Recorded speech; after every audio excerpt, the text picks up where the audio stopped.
we've left the most controversial topic to last. The Golden Triangle, the drugs trade, opium. You know, what more do we need to do? Come up on stage, Douglas, tell us about alternatives to this topic. Thank you. So Douglas Hansen-Luke, he's the Executive Chairman of Future Planet Capital, one of the most fantastic sort of startup VC firms. So I will have to make a quick disclosure. We're a shareholder in them. We've done a little corporate venture in stake. It's been a great partnership over many years. But come up on, I'm sure I'll invite the best on stage. But tell us, have I got something wrong when I talked about the Golden Triangle? No, it's entirely about drugs and superior performance. How about that? No. Okay.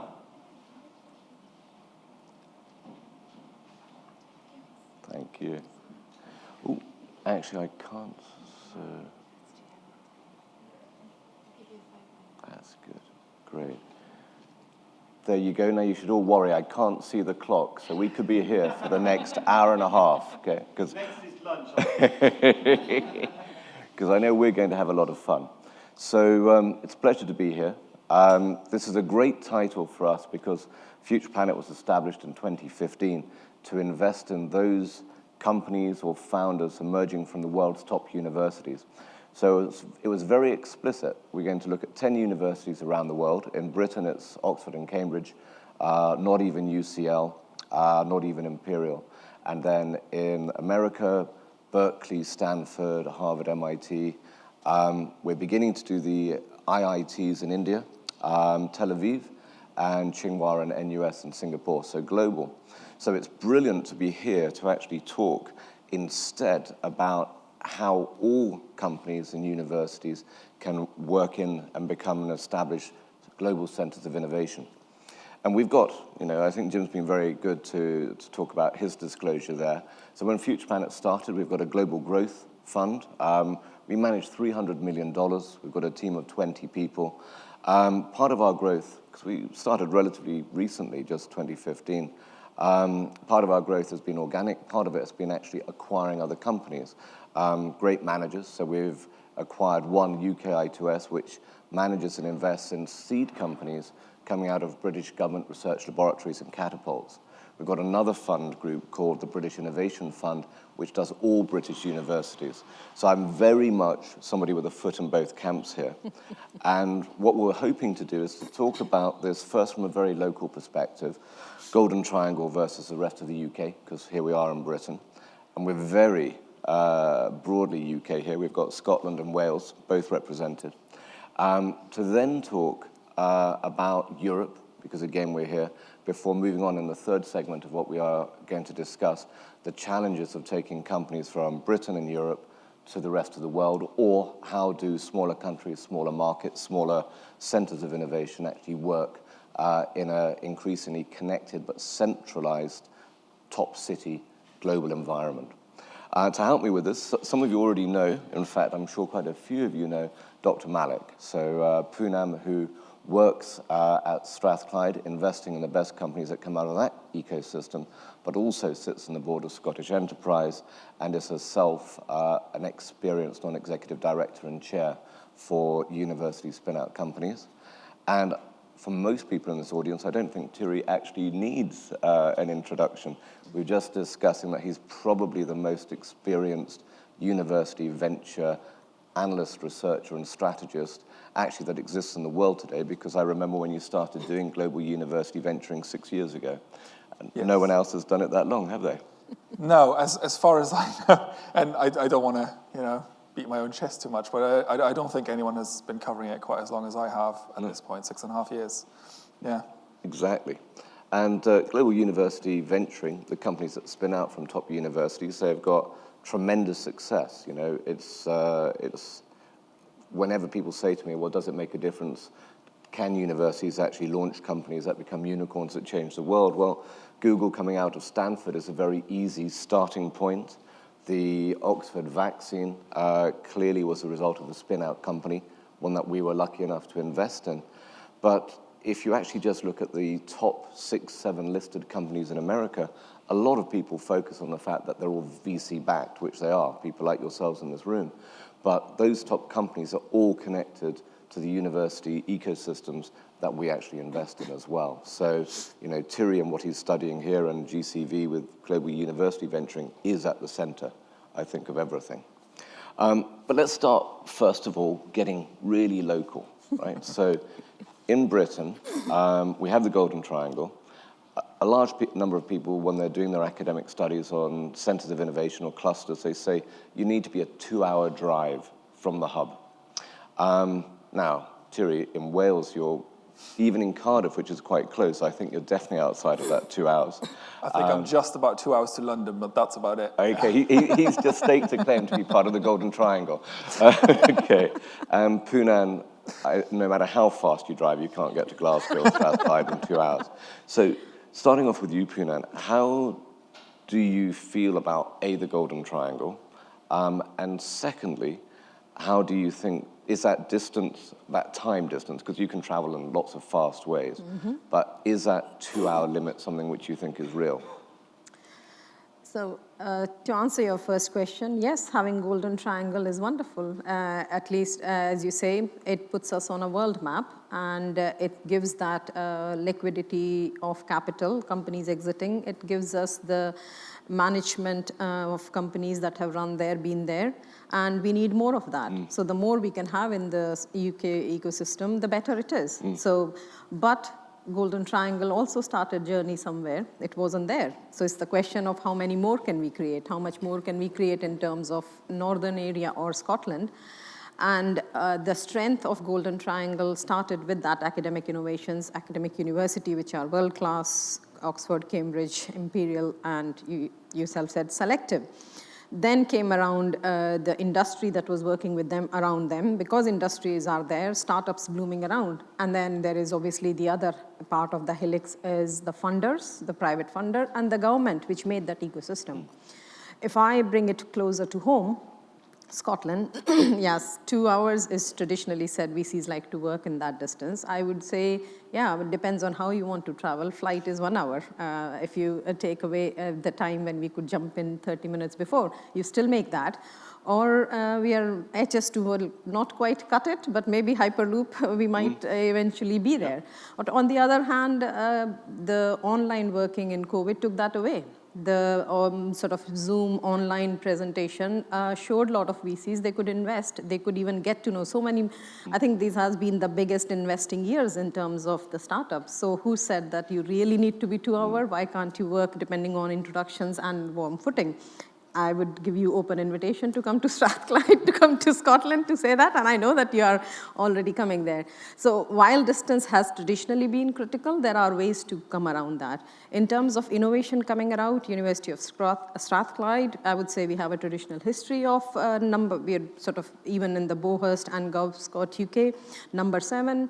Edinburgh University is there in the same list, number 5.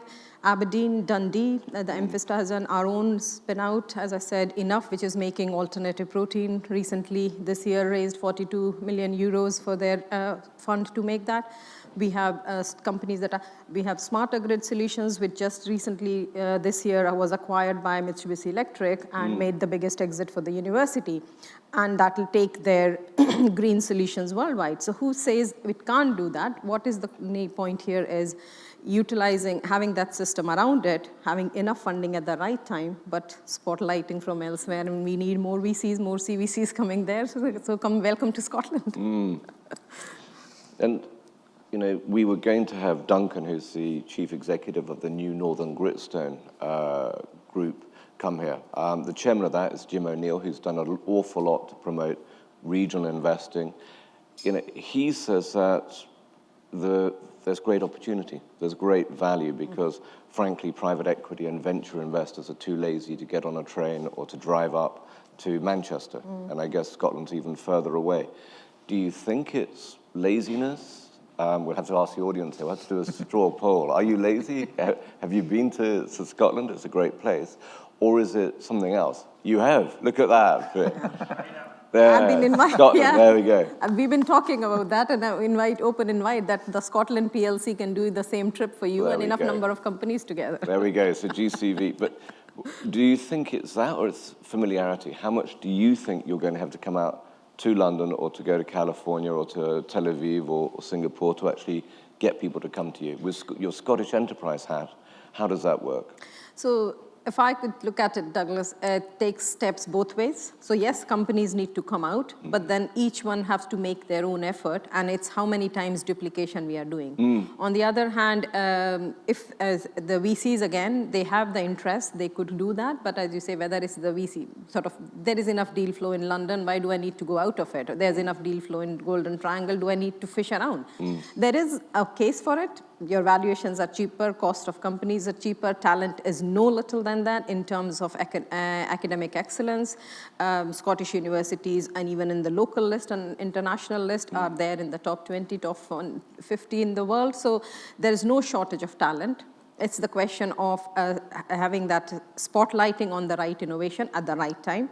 So I think this is a question. Scottish enterprise, you ask, Scottish Development International, which promotes the companies externally, does a wonderful job, and both in trade and market access, but also foreign direct investment. After London, Scotland is the second largest foreign direct investment destination for the company. Right. And we have just released this last week our results for that, and it has been there consistently for that. So it is an attractive destination for investment when elsewhere the foreign can see it. I'm pretty sure Golden Triangle VCs and global VCs can see it as well, and CVCs. So the question is, I think both efforts are needed. So the companies maybe need to come together, and we were earlier talking about a dedicated pathway because there are even bigger fishes in the pond compared to Golden Triangle. So if we are looking at that steps, a Scottish enterprise is, by number of deals in the life sciences, have been consistently the largest investor. And the reason for that is that there's no other organization like that because they co-invest in every private investment deal. So 50% of your risk is taken away. So if the VCs are interested or CVCs are interested, what more? Because your risk is already reduced half with the public money. But for that to happen, the question is whether we were having a session of the Innovate UK yesterday. So do we need to look at some model, whether we have these similar trade missions abroad, so trade missions to London, or as I've openly said to James several times, that bring your delegation there. We'll put up a show in Scotland where the one sort of on a cyclical basis, best companies are presented and investors are familiar. It's a question of familiarity, the bottom line. Familiarity and getting people to make that quick change. And we're going to make a change now to talk with Thierry about Europe. But one thing that we did see, we went up to the climate change conference in Glasgow, and we all heard the jokes about the private jets going there to talk about climate change, but a lot of people were able to get to Glasgow. In this room, and I presume it's reasonably self-selecting and interested in university venture, but how many people in this room have made university investments in Scotland? And then I'm going to secondly ask you, how many of you have made university investments in continental Europe? So in other words, non-Golden Triangle. So first of all, Scotland. Has anyone made an investment here in Scotland? Zero. Yeah, exactly. You can put in your future. I'll always have it here. Right. So certainly when you've got that scarcity, there's an arbitrage. And we invest globally, we arbitrage research and value, and if people aren't doing it, it can be a very good sign. What about continental Europe? How many people here have invested in continental European university spin-outs or companies from founders closely connected to universities in Europe? 2. 2, 3. 3. Okay, no, that's advisors helped. Now, then the next question before we talk to Thierry is, how many of you have invested in Golden Triangle spin-outs or companies associated with the Golden Triangle? 2. It's the same. Interesting. So I think so the Golden Triangle isn't the only show in town. Not it's winning. Won equally. That's right. I think it's Europe then. So Thierry, maybe it's something to do with university venturing then. Well, we'll find out. Thierry, tell us, how does Europe manage and overcome the 2-hour problem? We've found it really difficult to find good university partner funds at the early stage in Europe. Are we missing out? Should we be looking harder? Yes and no. I want to first give the room a start, though, that I think is always quite interesting, talking about the Golden Triangle versus Europe. The university in Europe, if I include the UK, that creates the most spin-outs on an annual basis. If I asked you, what is it? Your mind would probably go Oxford, Cambridge, maybe a London university, but it's ETH Zurich. Even in Oxford's best year, they haven't reached ETH Zurich in the number of spin-outs that they create. And it's not just that, they're throwing them out and then that's it. They have their unicorns, they have their companies that raise their hundreds of millions. They also have the ones that raise a little bit and then die because that's the startup world. But to get back to your question, the problem that Europe, there's a lot of problems that Europe still struggles with. There's no, for all the talk about the single market, there's no regulatory framework for the EU markets for venture funds. So there's often, depending on the geographies, a lot of lawyers involved that have to make sure that everything conforms to, say you have a fund that's in Denmark that wants to invest in Spain. It's not quite as easy as having a fund that's in London that wants to invest in Cardiff. Which already you're throwing barriers in people's ways. And then, as you touched upon with your question, there are hubs, say, Zurich, Munich, Berlin to some extent. Milan is kind of becoming one now that Berkeley Skydeck has expanded, so we're kind of touching on the global aspect there as well. Not want to get ahead of ourselves.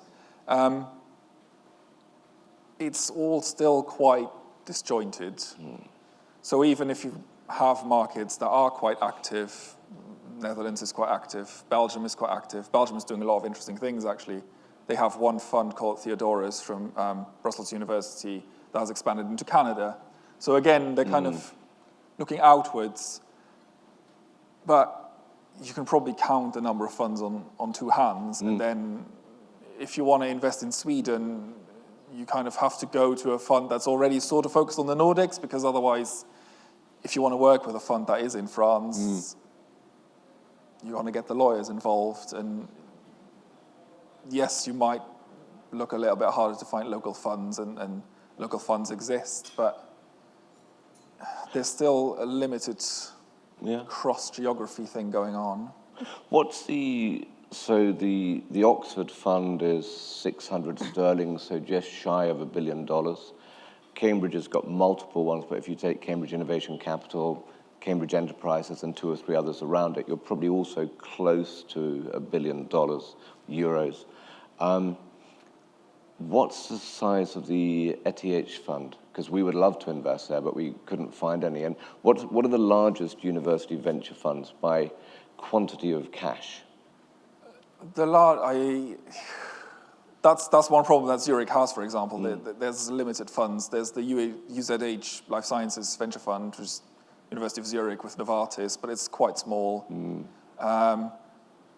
You have, for example, you have IO Ventures, which focuses on the Nordics. They're 122 million. Okay. Pre-seed Ventures in Denmark. I forget the number now, but it's 60-something. France, for example, Paris Saclay Seed Fund is 60, 70 million. Belgium ones, for example, IMEC Expand is, I think their first one was around 125, 150. Right. They're in the middle of raising their second size. one. Yeah. So you do have the 3-digit funds. There's nothing comparable really to Oxford's Science Enterprises anywhere. I would even say in the US. That's right. They're just Could I ask then, how is Zurich, how is it spinning out so many companies, and how are they surviving and being successful? What's their model? A lot of them go to investors elsewhere. So for example, a lot of them go to Germany, where you have UVC Partners. They just raised 250 million for their third fund. And that one's quite interesting, actually, because a lot of the LPs in that fund are founders from previous investee companies. So they are kind of starting to see that virtuous circle that's coming together. But They are not following 2-hour model.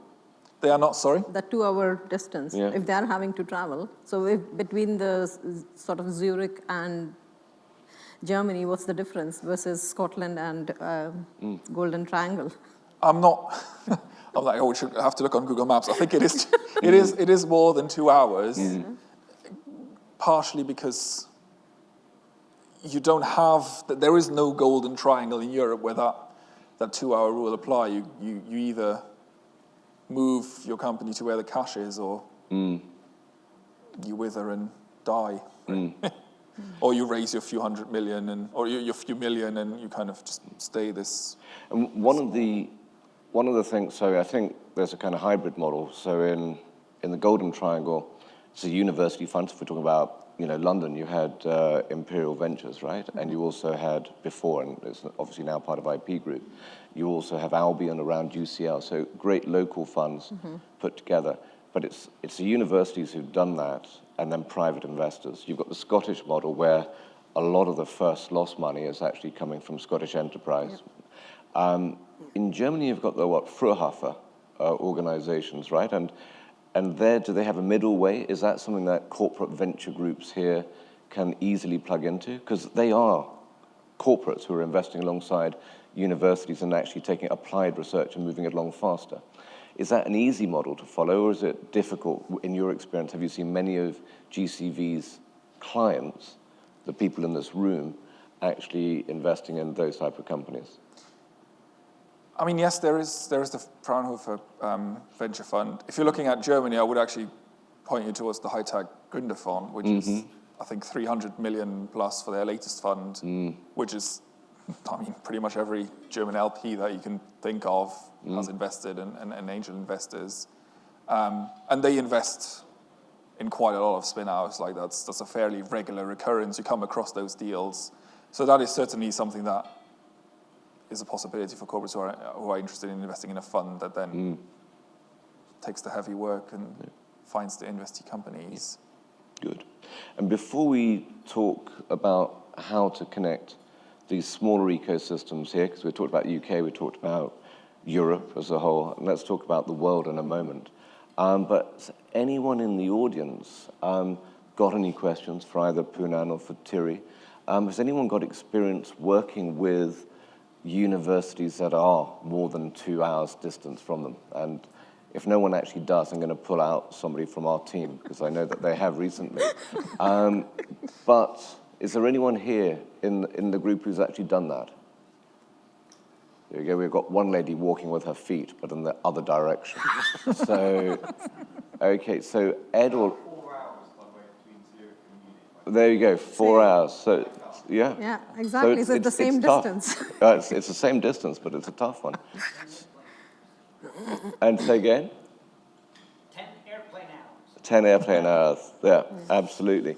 So Ed and Lyle, you've been working with universities up in Scotland. So, if we give a microphone to you, what's the experience of actually working with people who you can't see on a regular basis, and who, let's say you've got a board where some of them are based there physically, locally, and this corporate ventures must have this the whole time. Yeah.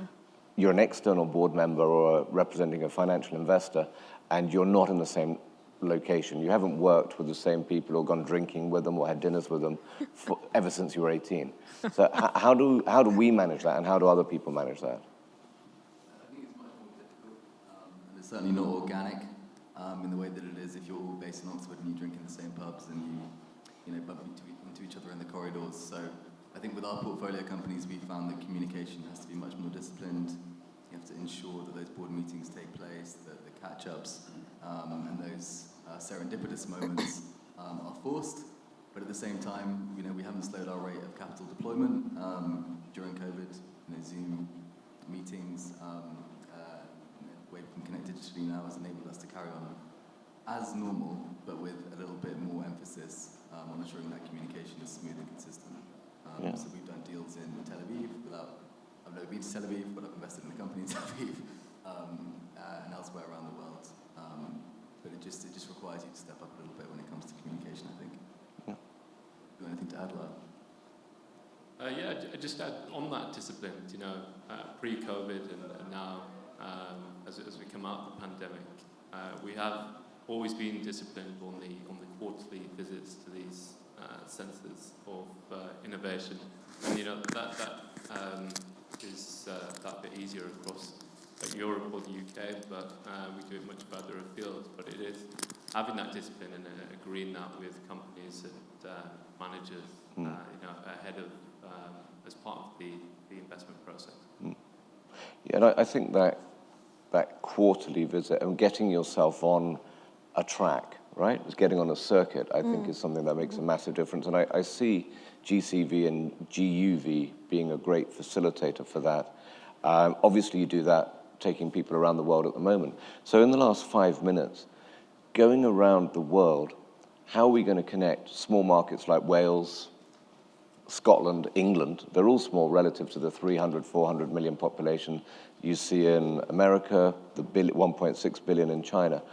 How do you see the right way, and what's this limit of our ambition to take companies from smaller, non-existing centers of innovation to high valuations and to global market dominance?